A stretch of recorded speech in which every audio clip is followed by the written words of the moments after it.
welcome to IFAB Online. أهلا وسهلا فيكم بIFAB Online. Benvenuti tutti all'IFAB Online.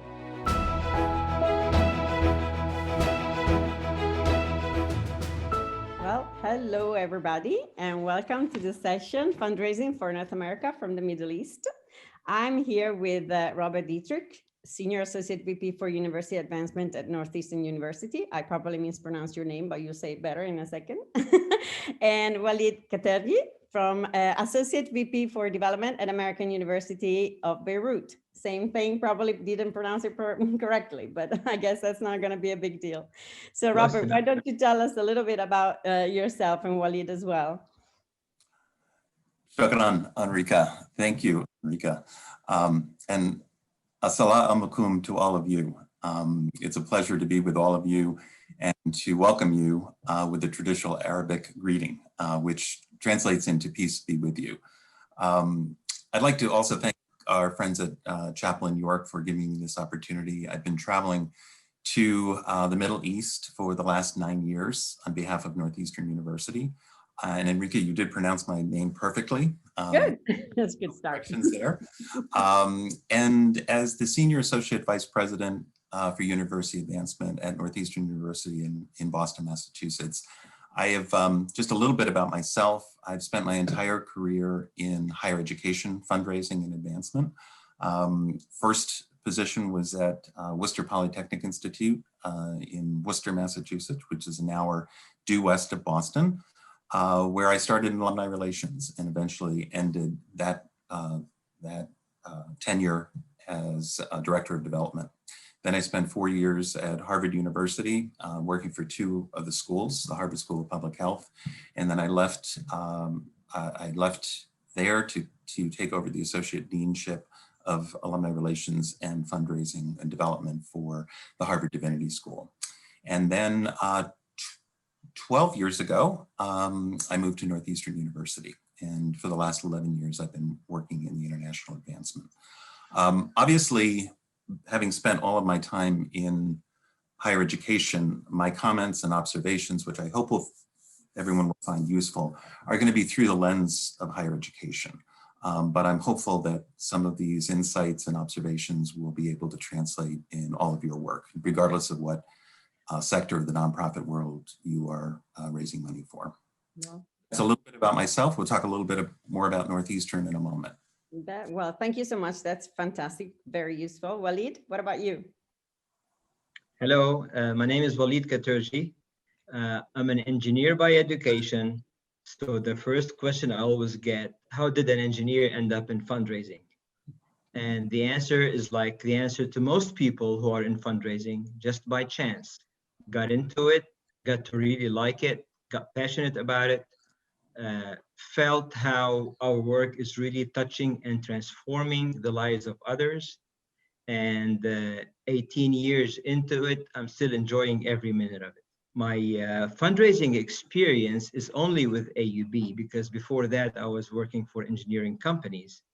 I started out as an associate director of development, focusing on the medical center at the American University of Beirut. And in the last 18 years, I have expanded my role both horizontally and vertically.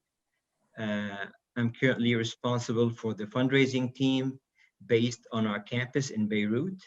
And I work very closely with our sister operation, which is in New York City. We are a private university with a medical center attached to it, an academic medical center attached to it. So my experience is in both higher education and in medical fundraising. I look forward to this session to try to provide you with any insight, and I hope that you will get some benefit out of it. I cover the territory of the non-Americas, basically the Middle East, Europe, but I work closely with the team in the US and Canada. Thank you so much. I think this is going to be very interesting. Higher education center for sure, but I can already feel a lot of insights coming from both of you. Robert, why don't you tell us a little bit more about your institution and what it is that they do? Maybe you want to use a slide for that? Yes, that'd be great. So thank you again, Enrica. I'm pleased to give just some contextualizing the work that I do for Northeastern by telling you a little bit about the university. And Waleed will do the same about the American University of Beirut, or AUB, in a moment. So Northeastern University is located in Boston, Massachusetts. It's a highly selective, comprehensive private research university with just over 18,000 undergraduates, around just over 9,000 full-time graduate students, and 1,500 faculty that are spread out over 8 colleges, and then we also have a school of law. So we're represented in all the major academic disciplines, with the exception of we do not have a medical school as AUB does, but we do have what's known as the Bouvet College of Health Sciences, which is nursing, physical therapy, and public health. To give you a sense of the scale of our finances, our endowment's just over $1 billion, and our operating budget is just over $1.2 billion. So what that tells you about our university is that we, because we spend about 4.5 or 5% of our endowment is in support of our operating budget, it's a relatively leanly endowed university. Nothing like some of the universities in the Boston area, including Harvard University across the river in Cambridge. In terms of philanthropy, these scenes that you see on the slide are from our Empower campaign launch in Dubai. I think it's worth noting that we launched our campaign in 2013 in Boston, New York, and the West Coast. In 2016, we launched in London and Paris, and then in 2017, we launched in the Middle East. And that's largely because some of our largest early commitments to our campaign came in from the Gulf region. More recently, the campaign resulted, we had initially started with $1 billion campaign goal. About a year away, it was clear that we were going to meet that goal. We reset the goal at $1.25 billion and ended at $1.4 billion. So a success that we are still celebrating as we prepare for the next campaign. More recently, we've had 2 record-breaking years, $120 million in FY19 and $180 million last year. Each of those years had what we would call transformative gifts, a $50 million gift to name our Corey College of Computer Science in FY19, and a $100 million gift in FY20 to launch the Rue Institute, which is in Portland, Maine. And it's committed to education and workforce development programs for the state of Maine, just north of Boston. We get about 60% of our funds from individuals and foundations, and about 40% from corporations and foundations. So what role does international fundraising play in all of that?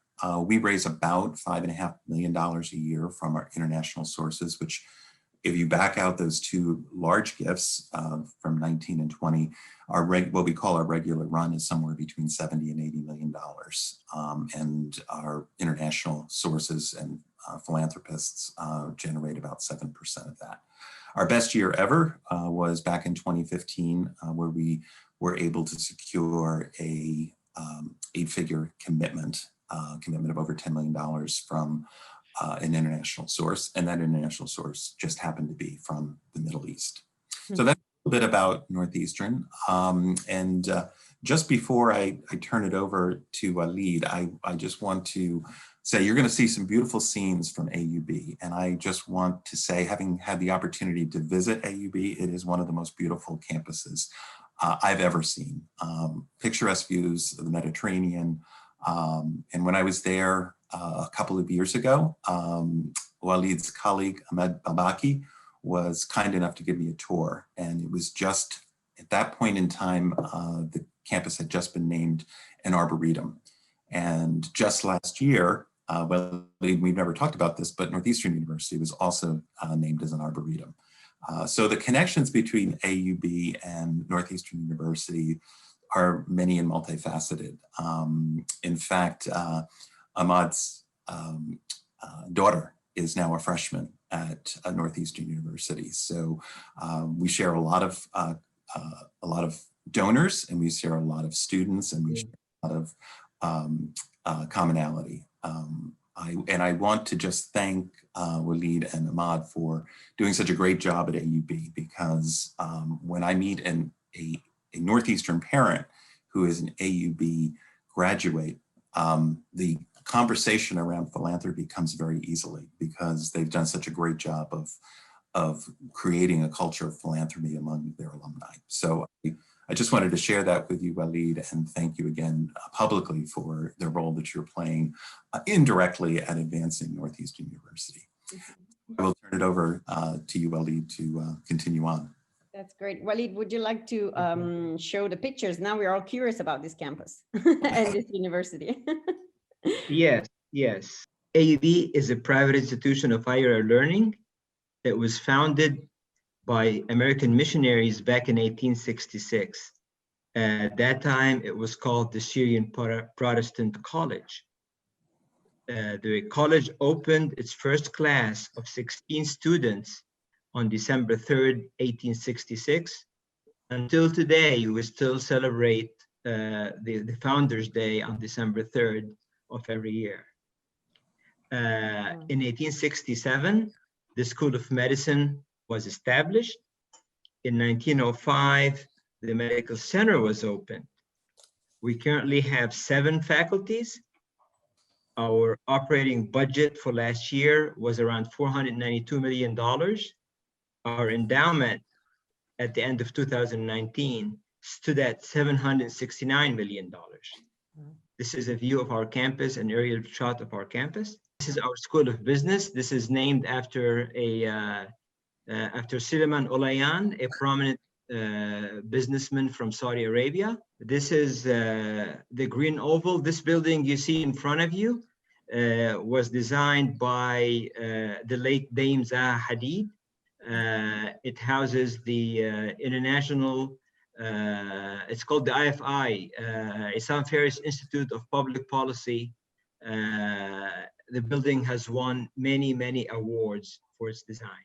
This is a nice view of our campus from the sea. What you see lit down there is our green field.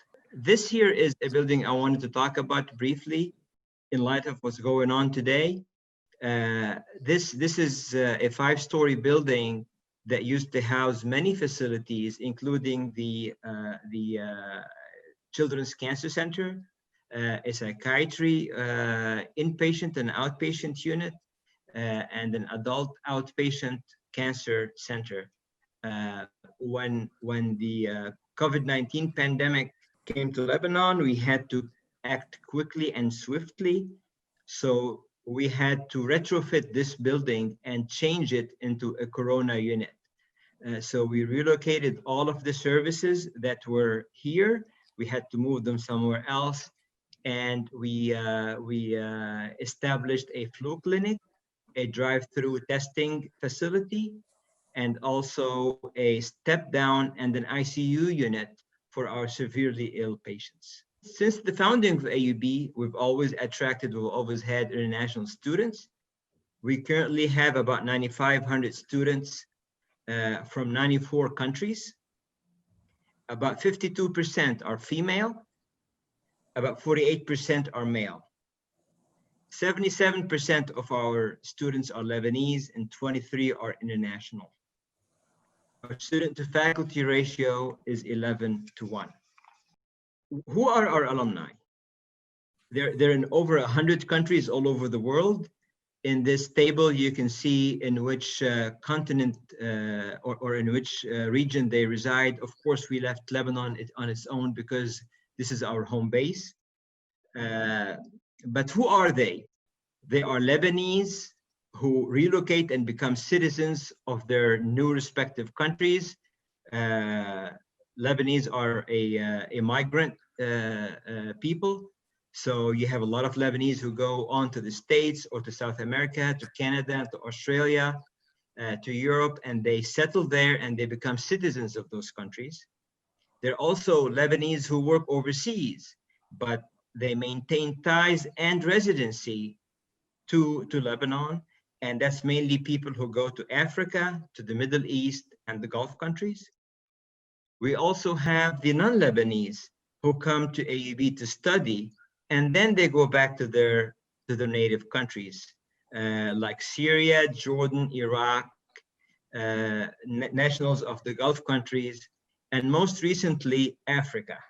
We currently have just over 70,000 alums.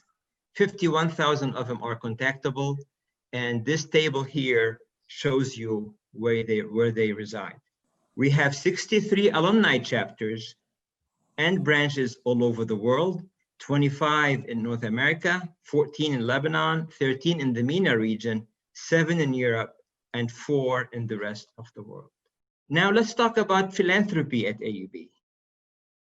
AUB was founded on the concept of philanthropy. When our founder, Daniel Bliss, came to Lebanon, looked around and selected a spot to build a university, he then traveled to the US and spent a long time fundraising to come back, buy this land, and establish the university. So the concept of philanthropy to the university is really in our roots. But like many American institutions overseas, in our first 100 years, most of the philanthropic support came from the US, from institutions like ASHA and USAID, and also from foundations, American foundations who believed in and supported the American universities overseas because they believed in that model, and they wanted to spread the free thinking liberal arts model. That has changed. Now, most of our philanthropy comes from the region and from maybe from Lebanese in the region and Lebanese abroad, but it no longer comes from the governments. In the last 4 years, we have raised between 70 and close to $80 million a year. 18 years ago, when I joined, our team was raising only $3 million. So we went from 3 to around $80 million in about 18 years. The culture here does not like to support institutions. So we had to build a culture of philanthropy. The culture here believes in giving through the church or through your religious institutions, not to private higher education institutions. So we had to slowly change that culture, work on internal struggles and constraints, because internally the people in the institution have to know what it is like to be a donor, how to treat a donor, the rights of a donor, how to attract a donor, how to treat a donor. And culturally, we had to tell our well-to-do people all over the world that you can make a huge difference by supporting an institution like AUB. And like Robert mentioned, we have really succeeded, and we have set the bar high in the whole region. I'm pretty sure. May I just interrupt you a second, just to give some perspective, because I currently work in Italy. So, I mean, with what Robert said and what you're saying now, we're talking huge numbers from, probably from a European perspective. I mean, we're talking billions and millions of dollar donations. So these are numbers that can terrify us in Italy. Just to get an idea of like the average gift, or if you could give some sort of perspective of also the source of the gift. So Robert earlier spoke a lot about family foundations and individuals. So if you can talk a little bit about this, and then maybe we pass on to Robert so that we can see the difference. Sure. That's gonna be in my next slide. Who are our donors? Our trustees, foundations. Now, some of these foundations are actually foundations established by some of our trustees. So there could be a cross-link there. Private individuals, alumni, businesses, 9.3%, private groups, bequests, 0.9% only, faculty and staff, and then governments other than the US. Okay, so like many institutions, your trustee are your biggest source of donations to any institution. We are no different. Okay, so this is fantastic. Actually, this is a very American example to us, because in Italy, for example, the trustees don't give money usually. So it's actually fantastic to see that this is actually transferred over to another country other than the US. Well, I think it's fair to say, Enrica, that our international advancement program definitely has a major and principal gift focus. So largely because we're investing a lot of time and energy into travel under normal circumstances, and engaging our parents and our alumni. So we don't worry so much about participation as much as we worry about a return on our investment by looking at the very best prospects that we have. And interestingly enough, unlike AUB, most of our major and principal gift prospects internationally are not our alumni. They're actually our parents and our families. And there's a reason for that. It's because when President Ayoun, who's a native of Lebanon, in fact, came to the university in 2006, we had about 4% of our students were from abroad. 5 years later, that number jumped to 18%. And it stayed at that 18% for the last 10 years or so. So what we began to see was that the number of alumni, young alumni we were graduating, that cohort was getting larger and larger. And that's one of the reasons we formed an international advancement team and an international advancement division. I think that we have this view of our donors and our engagement strategy as a family strategy.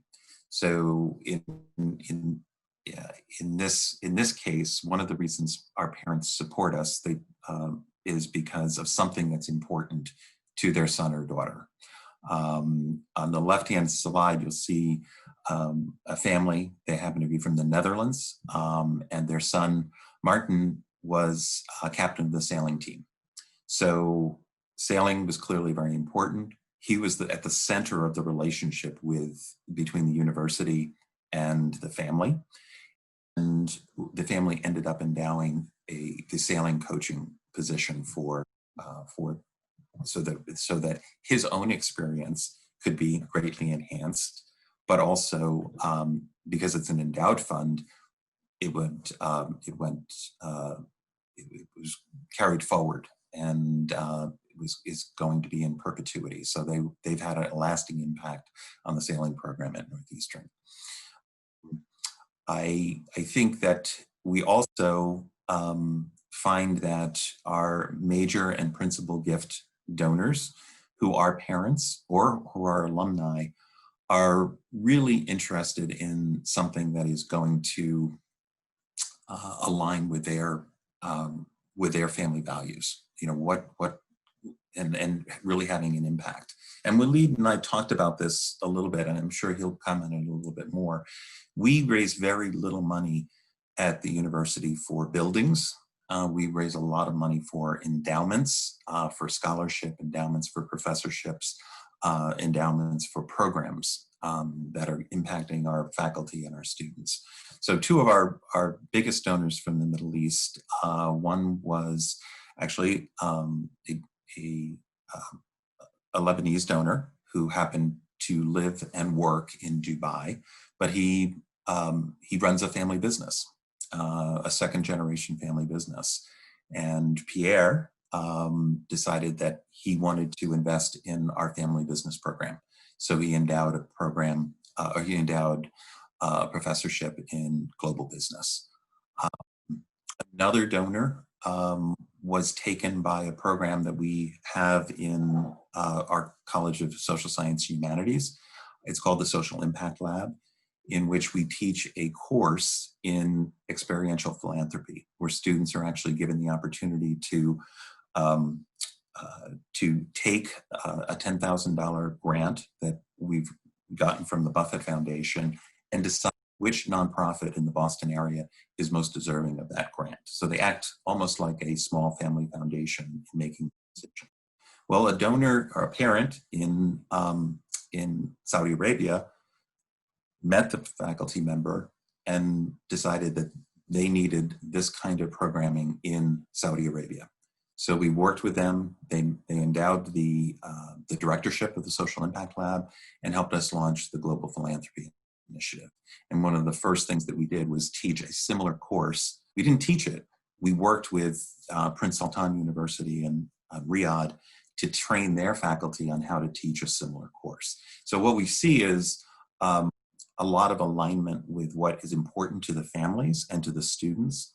And that gives us the pathway to a philanthropic plan for that family.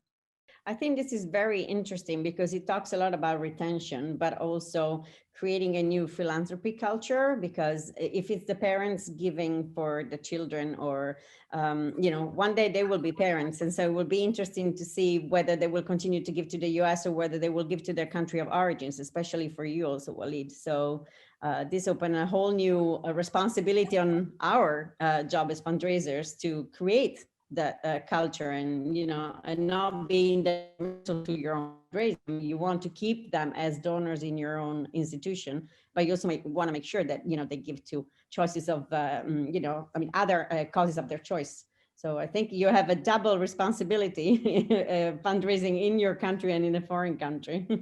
Thank you, Robert, for this very insightful information about Northeastern experience with the alums in the Middle East and their parents. I want to say that AUB is different. AUB was for many years one of the best and most sought after universities in the whole region. So our graduates are scattered all over the world. For our Lebanese students, I say there's two kinds of students, either those who went to AUB or those who wish they went to AUB.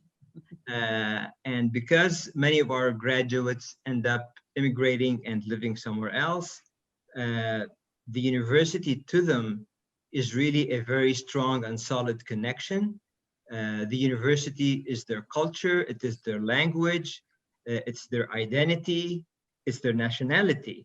So when we go to meet our donors who have now become citizens of the US or of Canada or of Europe, they're very eager and happy to see us. And they are also eager to hear what is happening at the university. They still follow our news. And we have one of the most loyal alums you can ever find. As far as the fundraising part, we do have a parent program, but unlike Northeastern, Robert, it's not our biggest scorer. We do get some parents to give. Many of these parents are alums themselves, but it's definitely not our biggest money earner. Our alums, our trustees are the ones who give us the most money. You mentioned that in your experience, the donors in the Middle East like to support more programs. It's a bit different here. We find that many of our donors like to see their names on buildings, on classrooms, on hallways. And so we have a bit of a different experience with our alums who are in the region than with the alums who are out in the West, because those become more focused on soft support, scholarships, financial aid, needy patient support, professorships, and all of that. Whereas those who are in the region, they like to put their names on something. Oh, that's why they have such a great campus and buildings then. I just want to move on the conversation. I'm a little concerned about time. You mentioned earlier, Walid, about the impact of, you just slightly touched about the impact of coronavirus and COVID-19. Robert, what is your experience? How has that affected your fundraising this year? And what were there special initiatives, and how did you adjust as a university? And then maybe Walid, you can add on to what you were saying. Well, I was traveling the last week in February and the first week in March in Mumbai, Dubai, Oman.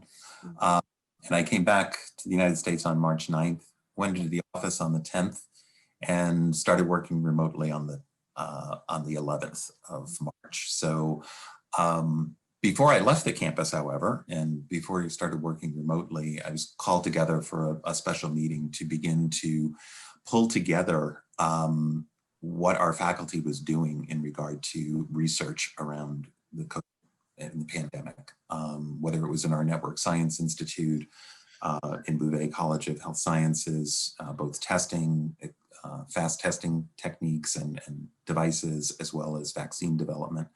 All of these things came together, including a social science survey to look at the 50-state social survey around the impact, the social impact that COVID was having. So we had a wealth of information to share with our alumni, our parents, our donors, and our prospects about what we were doing as a university to help contribute to the science, if you will, of what was happening in this global pandemic. So we also made a very quick decision in the late spring to open up our campus. And we're very fortunate as a research university, we could do that because we had bioanalytic scientists that were able to pivot and able to develop an analytics lab as well as a testing center. So all of our students could come back safely. They get tested every 3 days. Some of us are still working part-time remotely, part-time on campus, but we've had a very good experience with our reopening. And I think it's shown some real leadership on the part of President Ayoun and the trustees for doing that. In terms of what it's meant for us, it didn't impact our overall fundraising as a university. It was a record-breaking year in FY20, thanks in large part to a $100 million commitment. But international fundraising did slow down. We were down about $1 million for FY20. We had a very strong start in the fall of 19, both as a university and with internationally. But we have historically been a university that has gotten about 60 to 65% of its gifts in the second part of our fiscal year, which ends June 30th. So lesson learned, start raising money earlier on. as much as you can, as fast as you can. So that's one of the things that we're doing. I mean, we're doing the same as everybody else is doing. We're getting used to this Zoom world. We're trying to provide programming that meets our donors and our prospects, our parents and our alumni where they are. So we've been hosting parent coffee hours, if you will, for parents, both prospective parents over the summer and current parents, to tell them about all of the things we are doing to assure the safety of their students, which is at the forefront of anybody's concern, whether they're from Boston or California or from Dubai or Hong Kong. They're all worried about the safety of their students. So we spend a lot of time with that. Spending a lot of time with student outreach. So as I said earlier, we consider the relationship that the student has with the university to be at the center of our relationship with the family. So we're reaching out, we're not traveling anymore to visit families or alumni around the world. So we are meeting with our students on campus as often as we can and trying to build a relationship with the family through that. Learn about their family values, learn about how they feel about philanthropy, educating them about the culture of philanthropy. So those are some of the things that we're doing. I'll wrap this up by saying that, up until the last couple couple of days, the American stock market has been very healthy. We've lost a little bit of ground in the last couple of days. What's going to happen to it? But the ultra high net worth individuals still have a lot of money, and their wealth continues to grow. And in the U.S., there's extra tax incentives as part of the COVID relief bill. And one of those tax advantages is that normally a U.S. citizen or someone paying income tax in the U.S. is eligible to deduct that charitable deduction up to 60% of their adjusted gross income. This year, for the next 2 months, through the end of 2020, they can deduct 100% of that charitable gift, rather than the normal 60%. So 2020 is a year for anybody paying U.S. taxes to make a generous gift, because there's added incentives to that. So I guess my message here is that we cannot be afraid to ask. We have found that when people understand what the university is doing, particularly as it relates to the science of the pandemic, they're more than happy to support the university and our efforts to meet this challenge. So I just say we cannot be timid about fundraising, even though we have to do it differently. We can't be in front of people like we have typically been. Right. Thank you so much. Walid, what about you? You guys have a lot going on. Yes, like I showed you in the picture, we have we have one of the best medical centers in the region. So we had to step up to the plate. So the medical center, we decided to establish a corona unit, and we started getting requests from our donors and friends. What's AUB gonna do about corona? If you're gonna do anything, we would like to support it. So we saw that there was many who are interested in supporting something like this, because AUB is their safety net, ABMC is their safety net. So we launched the Corona Response Fund appeal worldwide. That netted us about $1.6 million towards this corona pandemic, towards equipping the facility, towards retrofitting it, and towards buying the PPEs and the ventilators, and helping some of the needy patients who can't pay their bills. On the operational side, like Robert said, it has affected severely how we do business. You can't, philanthropy is about relationships. It's about connection. It's about sitting with people and having lunch with them and listening to their stories. It's not about making a Zoom call, but you cannot sit on your laurels and do nothing. So we have entered this wave, if you will, and we are now trying to secure meetings, Zoom meetings with new and existing donors. We have found that we have been somewhat successful with existing relationships. It's a follow-up call, and also we have found that it could have some advantage. For example, there's somebody in Kuwait who have been wanting to take the dean of the Faculty of Agriculture to go meet. It never worked out. The dean never had the right time to go when I could go and when the donor was available. So I suggested a couple of weeks ago to the donor, how about a Zoom call? It's, we can do it from our offices. He said, sure. So we had that Zoom meeting. Him and his wife are both alums, and they both have interest in the faculty. We set that up, and it was an excellent meeting. So there could be an opportunity there to bring anybody from the senior administration in a relatively inexpensive and very convenient manner to any donor. So there is a plus there. But we have found that meeting new people via Zoom has not been very successful. and listening and reading to some of the reports on the various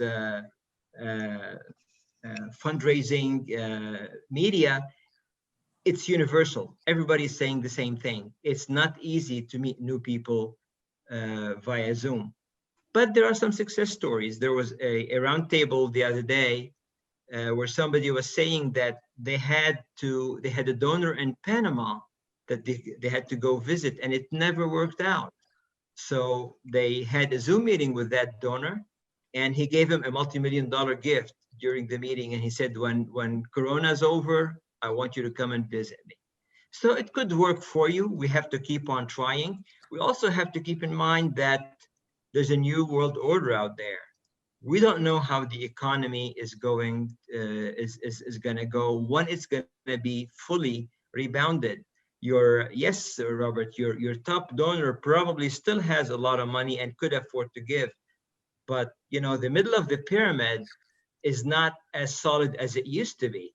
Right. When we approach people, they immediately assume we're there to ask them for money, and they tell us that things are not going well for them because of the situation. So they either ask that we give them more time. We've asked people to reschedule their pledge payments, and we have had some people come forward and say, "I want to pay it off and finish with it." So it's going to work both ways. I think we have to keep on trying. We have to keep on pushing, but we also have to expect various outcomes for this approach. Right. As far as life on campus, we have not gone to in-class learning yet, on-campus learning yet. We're still doing remote. The only people who have access to campus, the only students who have access to campus are those in graduate schools or those with labs that need hands-on experience. As far as staff is concerned, some of our staff is still working from home. Some who have private offices are coming to work. We are leaving it to the discretion of the supervisor, but the campus is not what it used to be. It used to be buzzing with people. Now our only main inhabitant is cats. Which is very Middle Eastern. So yeah. You're leaving us with a very nice image. So it sounds to me like we need to get more and more creative as fundraisers, given the worldwide situation and how the landscape is changing and adjusting. As Robert was saying, there are still ultra high net worth individuals, and but maybe they're choosing to donate differently. So given that we are in international context, I would like to ask you one more question, which is, what would you tell international fundraisers that want to fundraise in the US and in the Middle East right now? What would be your advice? I guess I'll take this one. I guess the most important thing as an American engaging and soliciting in the Middle East is, and having done it for 9 years, I walked into that position with my own, in retrospect, I realized how little I knew about the area and how my Western bias impacted the way I thought about approaching different people. So the biggest takeaway is you need to put aside your Western biases and really understand and immerse yourself in the culture. It's a very different culture. I think one of the most interesting books I read was Madeleine Albright, former Secretary of State under Bill Clinton. It's called The Mighty and the Almighty. And it was all about the role that the culture of the Middle East and how religion and government and business and social norms were all integrated with each other. Here in the US and in many parts of the world, there's a distinct separation between church and state. Well, in the Muslim tradition or Islamic tradition, all of those things work together to form the social norms and the way in which business is done in the region and the way people think and the way they respond to the Western world. And I would say, one of the things that we been in this business for a long time, and one of the things that I was told early on in my career is that philanthropy is a uniquely American tradition. And it is in many ways a true statement, because we have tax laws that encourage philanthropic support and so on and so forth. But at the end of the day, philanthropy, or taking care of one's fellow human beings, is part of every culture around the world. It's part of every major religion. It's part of every culture. And the concept, and it's so deeply embedded in the Muslim faith, in the Islamic faith, that it's something that is something that we should be thinking about and talking about. So I would say it's important to do your homework. It's important to do your research. But I would also say that there's so many sources that you can go to, including seeking advice from your student. In my case, I oftentimes will meet with students and ask them questions about their culture, about their homeland, etc.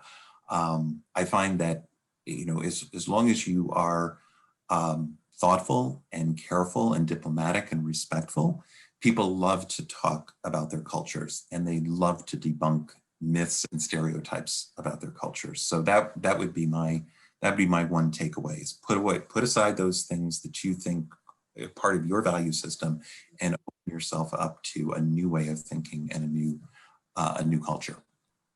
Okay, thank you. Walid, what about you?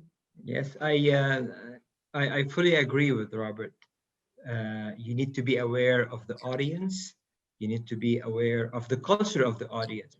And your audience may have multiple cultures. Like, you take a first generation family from Saudi who never went to school, but they were very successful business people, and then their kids are Harvard educated. You talk to these two cohorts differently. So you need to be very, very aware of that, their background, where they come from, their accomplishments, their sensitivities, and so on and so forth.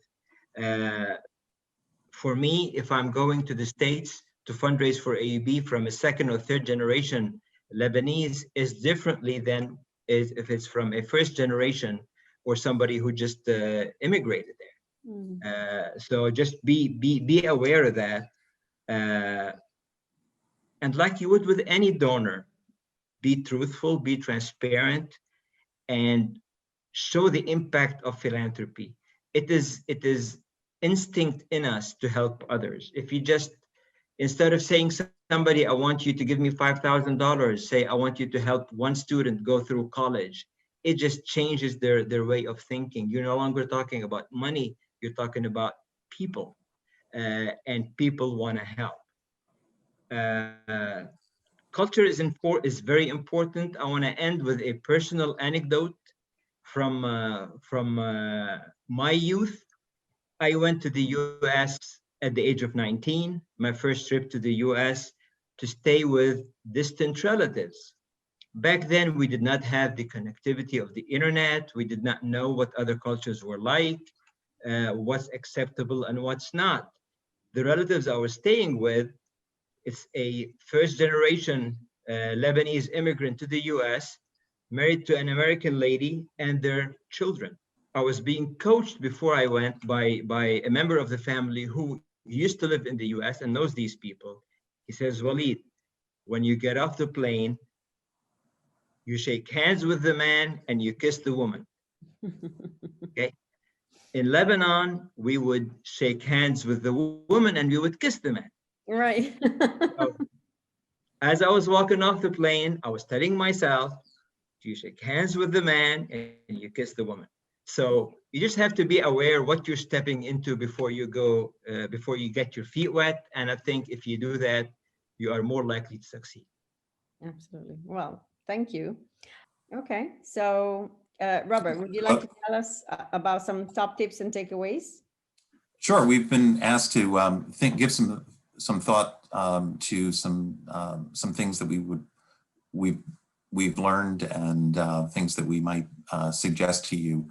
I think one of the most valuable things that I did was actually take a course in the modern Middle East and another course in international business. I learned the concepts of how people, the history of the region, as well as how business is conducted in the region. I think we've spent a little bit of time, We've and I, talking about the importance of privately held business as an example. The way the Western investor model is a publicly held company, where one is beholden to the stockholders and making money for the stockholders. In privately held businesses, decisions are made more quickly. They're beholden only to their family business and sometimes to their employees, which they consider to be an extension of their family. So I think that, understanding the role that privately held family businesses plays is extraordinarily important in the Middle East. I would say just be prepared to accept and give gifts. I'm not talking about financial philanthropic gifts. I'm talking about gifts to hosts, etc. In this photo on the slide, you'll see myself in a thobe. It was a gift by one of my parents, who had invited me to host it, was hosting an event and had sent me this thobe in advance. So I'm comfortable wearing it. And of course, making sure that you bring gifts, especially hostess gifts, is something that you should be prepared for. Be prepared to negotiate. I think one of the things about the Middle East that I learned is that it's a merchant-based economies. So trading and negotiation is a way of life. So I think, and the best way to approach those negotiations is to be patient, persistent, be flexible, and keep your sense of humor. I think one of the things that is changing quite a bit since in the 9 years or so that I have been traveling has been the role of women are playing in the Middle East. This photograph is a photograph of Rima Jafali, who happens to be an alumna of Northeastern University. And as many of you may know, in 2017, women were given the license to drive in Saudi Arabia. And Rima was the first competitive race car driver in the region. So things are changing very rapidly as it relates to the role of women. And I would just say, I would echo what Walid said, is be transparent. Let people know that your role is to build relationships with them and advance the university in any way that we possibly can, but also that your primary role is to raise resources to help advance the university. So I just concur that being transparent about what we do is critically important. And then finally, learning some Arabic phrases always helps, and helps you endear yourselves to your host and those people that you're trying to build relationships with. So with that, I will end with the final slide, which is just some suggested readings and things that I've found very useful in terms of making sure that I am at the top of my game when I enter into a country. One of the most important things is to read the local press as soon as you arrive. In many of these countries, the press is tightly controlled by the government. So whatever you read in the local press is topical, and it's also a safe topic for conversations with anybody that you may be visiting with. So with that, I will say shukran. Thank you so much for giving me this opportunity, and I hope some of these insights have been helpful to those who are participating in this IFAB online conference. Thank you. Thank you. Walid, is there anything else you'd like to add? Thank you, Robert. Robert did a wonderful job. I just want to say that in the first presidential debate, the word inshallah was used. I don't know who remembers that. I don't remember that. Yeah. I want to thank Chapel in York for this opportunity. Thank you for hosting us, Enrica. Thank you for moderating. Thank you, Robert, for working with me on this.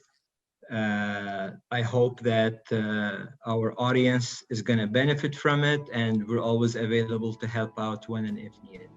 Okay, well, thank you, guys. It was very interesting for me, and I'm sure it was for everybody else as well.